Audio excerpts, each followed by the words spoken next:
we send you across country to the World Offshore Powerboat Championships. And for more on that, here's Greg Lewis. Also today from Atlantic City, New Jersey, the ring of slot machines gives way to the roar of engines as the best in the world of offshore powerboat racing challenge the defending champion Don Johnson in the World Offshore Powerboat Racing Championships, the biggest jackpot of them all.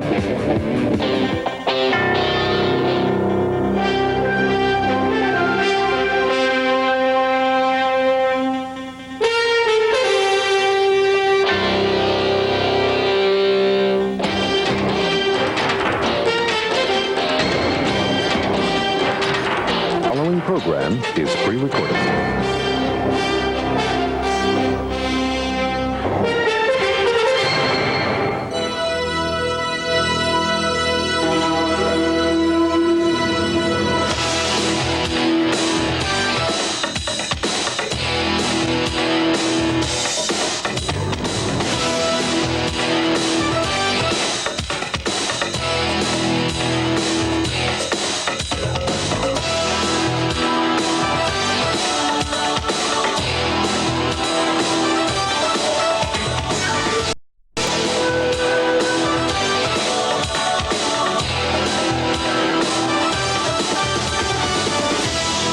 Welcome to a world of jackpot dreams, of 3,000 horsepower million-dollar racing machines, of laying it all on the line, of celebrating with fine sparkling wine, of big money, and even bigger stars, from perfect tens to first and tens, from beautiful American smiles to champions at 500 miles.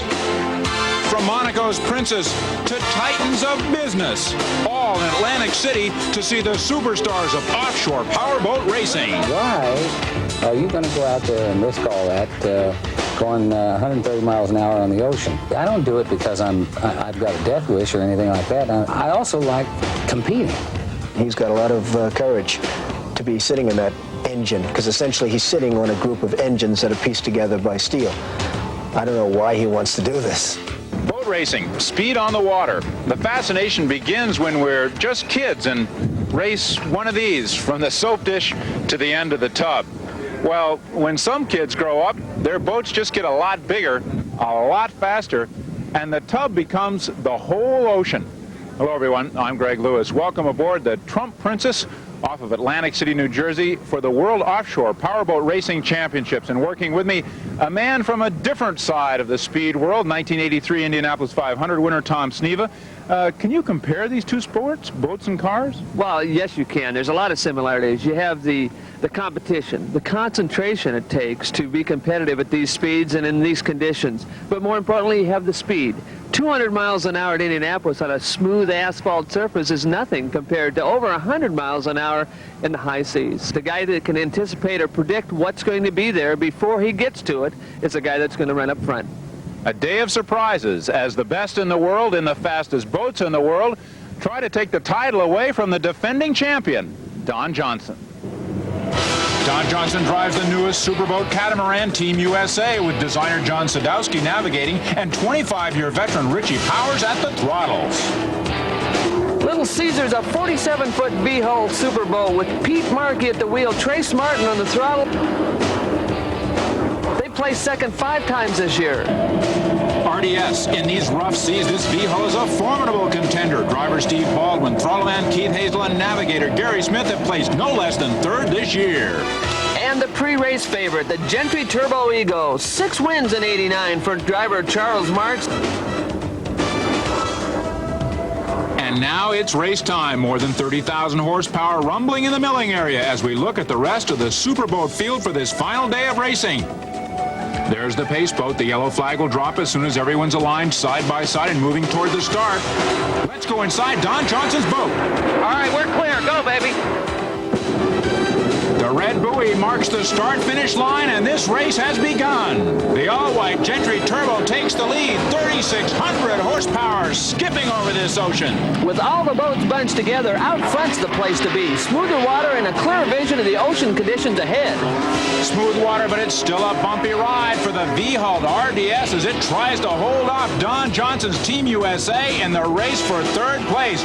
Little Caesars right now, another V-hull, is in second position, but these superboats still have 100 miles to go. This is NBC Sports World, and today it's brought to you by Ford and your Ford dealer. Have you driven a Ford lately? By Budweiser, Beechwood aged for that clean, crisp taste. This Bud's for you. By Castrol, engineered for today's smaller cars. And by Ford Motorcraft. Get the peace of mind of doing it right with the right parts. Motorcraft quality parts.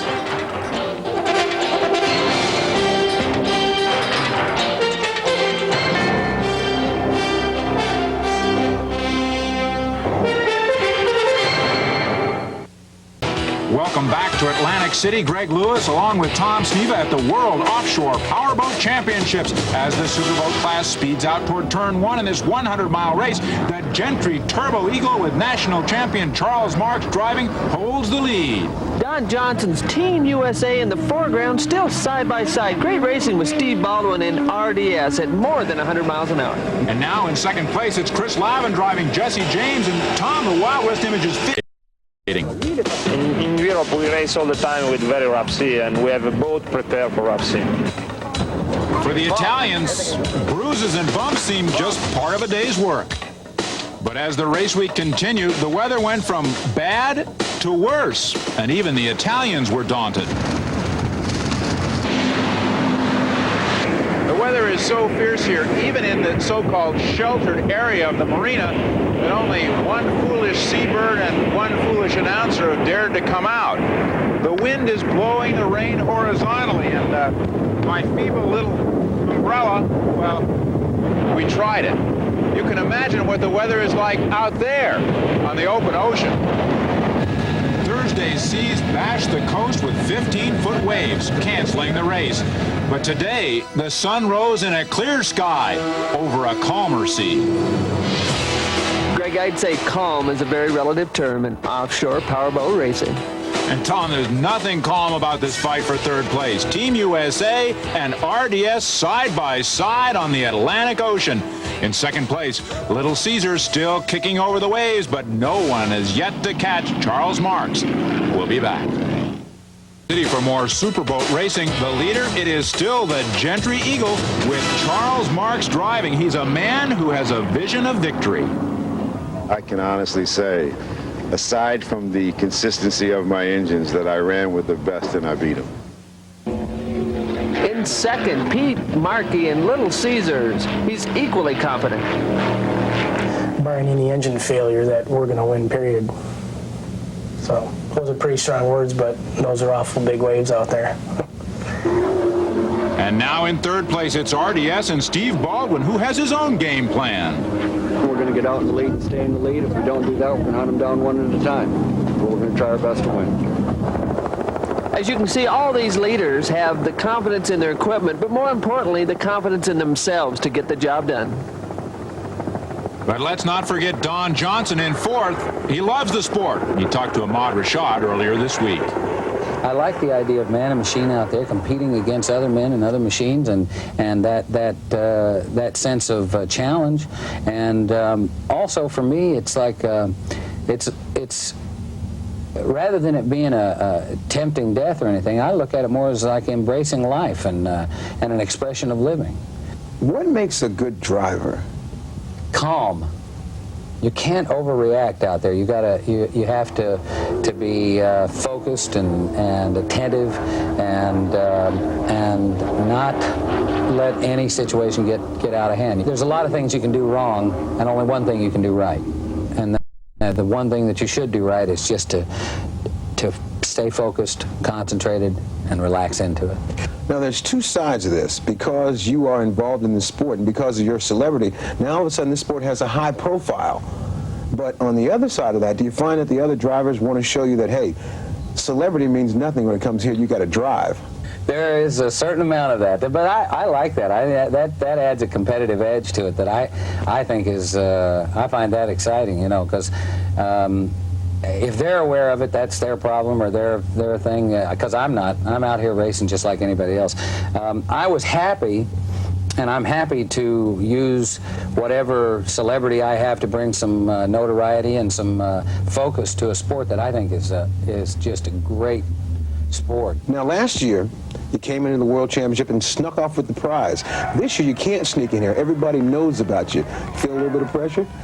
Well, yeah, there's a little bit of I mean, so first of all, there's a sense of pride about having it. You know, had I not won, I wouldn't feel that way. But now that I've won, I want to keep it.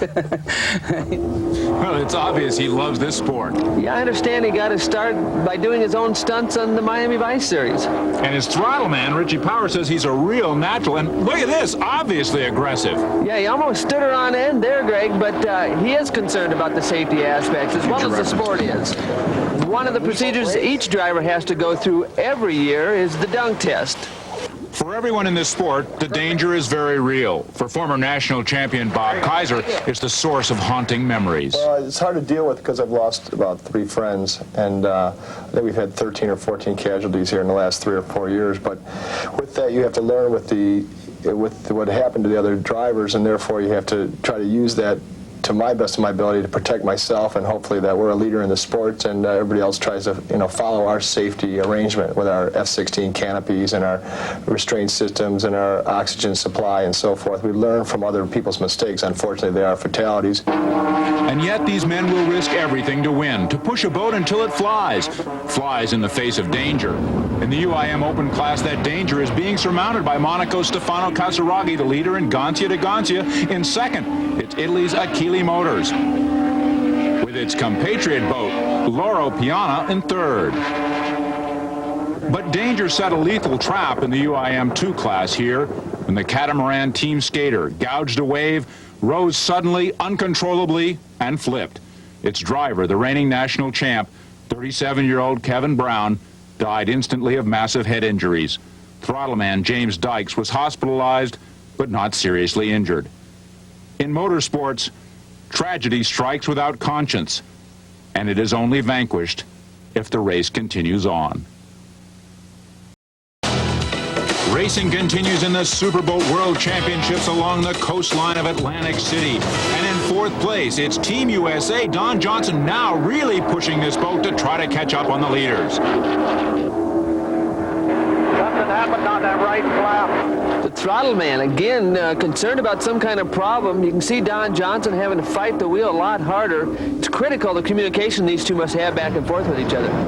Charles Marks still in the lead. On this same course a year ago, he won his first national championship. Little Caesars, Pete Markey, trying to chase him down. And then in third, it's RDS and Stephen Baldwin. Well, Greg, it looks like the problem is put Team USA out of the race. And that'll be disheartening news for the host of this event, Donald Trump. When I talked to him earlier, I found out how much he really likes this sport. There's been a lot of talk in Atlantic City these last few days by racers who say they've got the ultimate boat. But I'd have to say the Trump Princess is the ultimate boat. Does your affection for the Princess also translate to an interest in the kind of boats we're seeing in the offshore racing? Well, they're very exciting, Greg, and it's going to be a great day, and it really does. I love boats. I've always loved boats. Do you think there's some kinship between you and these drivers? After all, they take risks on the open ocean. You take risks on the high seas of finance and big business. Is there some common ground there? I guess there is. I mean, it's one is a mental thing, and I guess the other is a physical and a mental thing. But I would think there's a kinship, and a lot of these people that are doing the boats and you know, the courageous sailors, as I call them, they are really very successful businessmen. And these boats are toys for them. You know what's coming with the question here. I know. No, I think I love watching it. I think it's a fabulous sport to watch. As far as sitting in the boat, I'd rather watch. I'd rather be right here, sitting on the deck and watching the race. I think it's there's a great deal of courage or insanity or something that you need to do this successfully, and I'm not sure I qualify for that. I'd have have to disagree with Donald Trump's analogy there of insanity. I think the common denominator for all these drivers is realizing not only the limits of your equipment, but also of yourself. And those who do have the skill and courage are competitors who come from all over the world to compete in the UIM classes from Australia, Great Britain, Japan, Europe, and the U.S.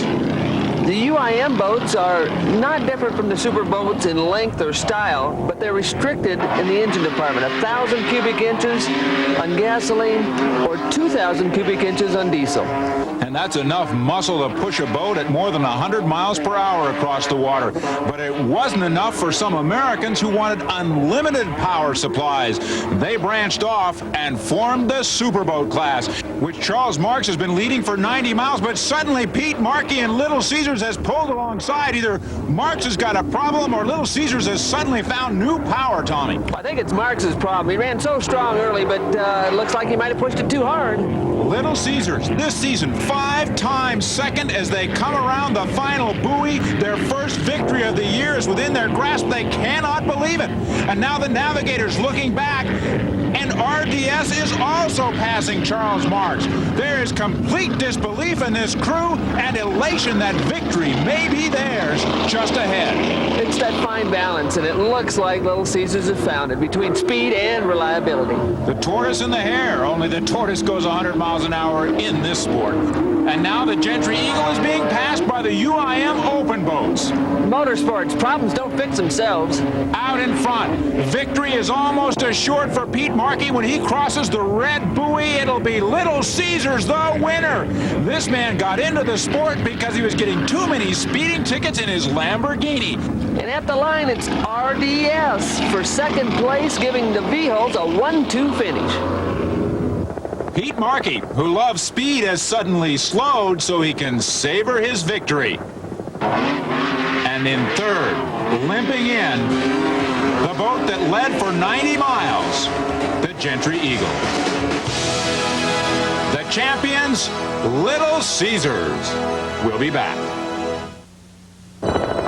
For the Superboats, the '89 world champion is Little Caesars, while '88 winner Don Johnson's Team USA, alongside the Trump Princess, awaits its next opportunity to rule the waves. The time for conquest is now in the UIM Open class, and it will go to Gancia de Gancia with the talented throttle man Stefano Casaraghi. His team won it all in Europe, and now they've come to the USA for the World Championship. But another national champion could only limp home. Charlie, pretty much had it your way most of the race. What happened? We blew a drive on the last lap, and then we got up beyond turn 2 and blew an engine. So, you know, you win some, you lose some. Steve Baldwin's RDS almost won this one. Little Caesars earned what he got today. He ran all season long and had never finished first, and today was just his day. When you come to a race like here in Atlantic City, I was glad to hop on the plane because I knew we'd be beaten up physically and the boat would go through the water. Good idea. How about a round of applause for the champion?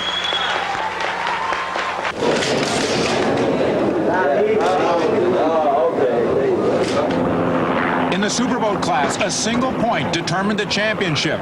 In the Open class, a tie. The winner determined by overall average speed. This little old defeat just makes the next victory that much sweeter. Putting it all together, that's the secret at winning in offshore powerboat racing, and that's the story from here. For Tom Sneva, I'm Greg Lewis. Goodbye from Atlantic City.